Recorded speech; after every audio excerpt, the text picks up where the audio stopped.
आप सभी सुनने वालों को मेरा नमस्कार हो।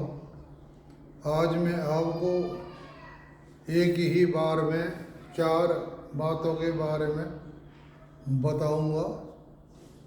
इस तरह जो बातें होती हैं वो बहुत ही कम बताते हैं। मैंने यहाँ 4 बातों को एक बार में ही ले लिया है और चारों बातों के बारे में मैं आपको बता दूंगा, आप ध्यान से सुनना।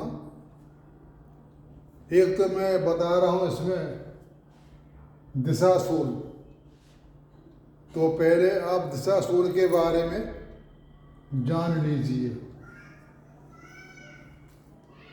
अगर तुम्हारे पास कोई व्यक्ति आ रहा है और यात्रा के बारे में पूछ रहा है कि मुझे आज यहाँ जाना चाहिए या नहीं, तो आप या तो पत्रा के देख को बता दो या आप इसको याद कर लो, या जो मैंने जो चार्ट बनाया है ऐसा आप चार्ट बना लो तो आपको बहुत आसानी होगी। अगर किसी को हमारी दिशाएं 4 होती हैं कुंडली के हिसाब से, और वैसे भी हमारी कुंडली में 4 दिशाएं होती हैं। ऊपर की ओर पूरब होता है, नीचे पश्चिम दिशा मानी जाती है और सीधे हाथ पे दक्षिण और उल्टे हाथ पे उत्तर। और किसी व्यक्ति ने पूर्व दिशा में जाना है तो उसे आप कहेंगे कि आपने सोमवार और शनिवार को छोड़ के किसी भी दिन आप जा सकते हैं। और अगर उसने दक्षिण में जाना हो तो बृहस्पतिवार या गुरुवार को छोड़ के किसी भी दिन चला जाए। लेकिन एक बात ध्यान में रखना चाहिए कि जो व्यक्ति जा रहा है वो उसकी दिशा पूर्व मानी जाएगी। जैसे ये सोमवार और शनिवार है और पश्चिम में पड़ता है रविवार शुक्रवार, तो पश्चिम दिशा में वो 2, 6, 10 राशि होगी तो नहीं जाएगा। यानी पूर्व दिशा में जाने के लिए सोमवार और शनिवार निषेध है, दक्षिण दिशा में जाने के लिए गुरुवार निषेध है और पश्चिम दिशा में जाने के लिए शुक्रवार और रविवार निषेध है, तथा उत्तर दिशा में जाने के लिए मंगलवार और बुधवार निषेध है। इन वार में इन दिशाओं में नहीं जाना चाहिए। पूर्व में सोम शनि, पश्चिम में रविवार शुक्रवार, दक्षिण में गुरुवार और उत्तर में मंगलवार और बुधवार को नहीं जाना चाहिए। बाकी दिन छोड़ के चला जाए तो कोई दिक्कत नहीं है। ये जाने की यात्रा के प्रयोग हम 2 तरह से देखते हैं। और कोई अपने राशि के नाम से पूछता हो तो उसका बताने का तरीका थोड़ा सा हटकर हो जाता है। वैसे हमारे पूर्व दिशा के जो राशियां हैं वो 1, 5, 9 यानी मेष, सिंह और धनु, और दक्षिण दिशा की राशियां हैं 3, 7, 11 यानी मिथुन, तुला और कुंभ, और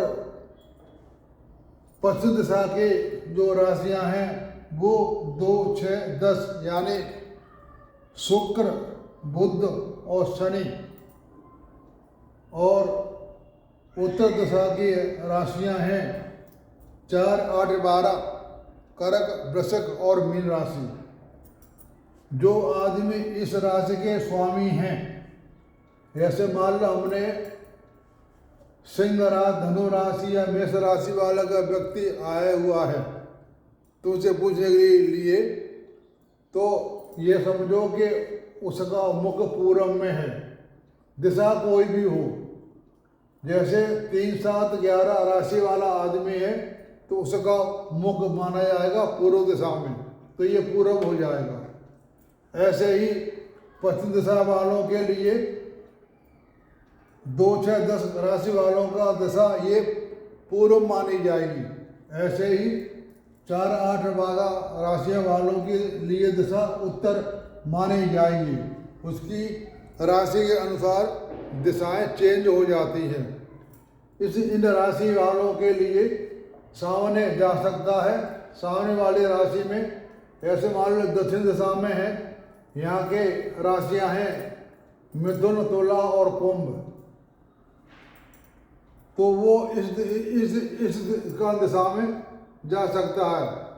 यानी कहने का मतलब ये है, अगर चंद्रमा 3, 7, 11 में है तो वो इस दिशा में जा सकता है, और चंद्रमा मतलब मिथुन और तुला और धनु राशि के जो व्यक्ति हैं वो लोग पश्चिम में नहीं जा सकते।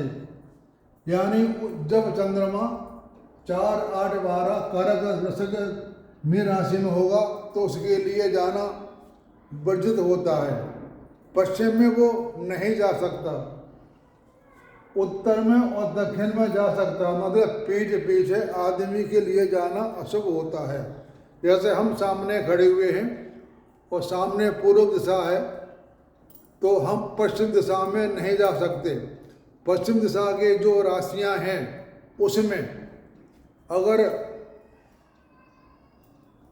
तुला, धनु और कुंभ राशि वासियों के लिए चंद्रमा इस में हो तो जा सकता है, और चंद्रमा अगर 4, 8, 12 में हो तो उसके लिए जाने के लिए निषेध है, यानी पीठ पीछे जाना निषेध है। ऐसे ही अगर 2, 6, 10 तुला, धनु और मकर राशि के जो व्यक्ति हैं तो उनका चंद्रमा 2, 6, 10 में हो तो वो जा सकता है, और उनका चंद्रमा अगर 1, 5, 9 मेष, सिंह और धनु में हो तो वो उसके लिए जाना वर्जित है।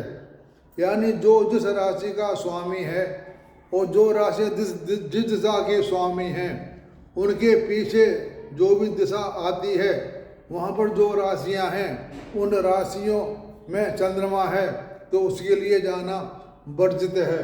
जैसे कर्क, वृश्चिक और मीन राशि वालों के जो व्यक्ति हैं तो वो उत्तर दिशा में जब चंद्रमा 4, 8, 12 में हो तो जा सकता है, और चंद्रमा अगर 3, 7, 11 यानी मिथुन, तुला और कुंभ में चंद्रमा है तो उसके लिए जाना वर्जित है।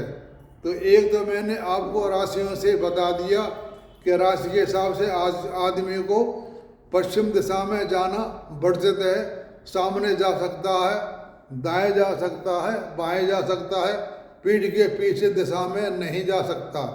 ऐसे ये हर दिशाओं में लागू होता है।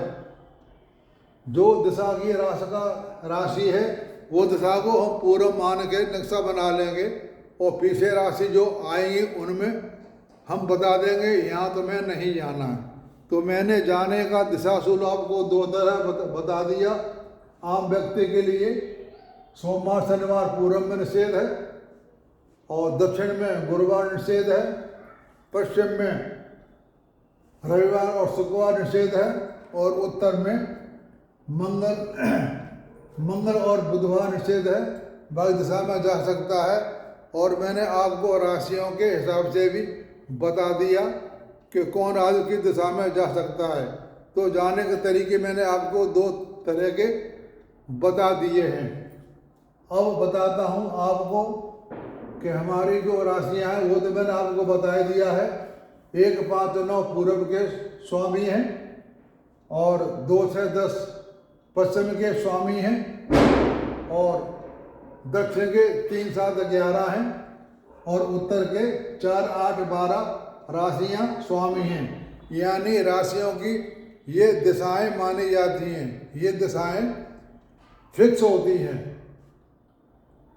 मेष सिंह धनु पूर्व के स्वामी, 3 7 11 दक्षिण के स्वामी और 2 6 10 पश्चिम के स्वामी और 4 8 12 ये उत्तर के स्वामी।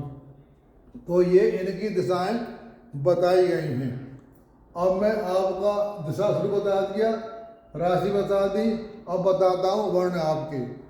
जो व्यक्ति 1 5 9 मेष सिंह धनु के जो लोग हैं वह क्षत्रिय वर्ण में आते हैं, और 2 6 10 वृष कन्या और मकर राशि वाले जो व्यक्ति होते हैं वह वैश्य जाति में आते हैं।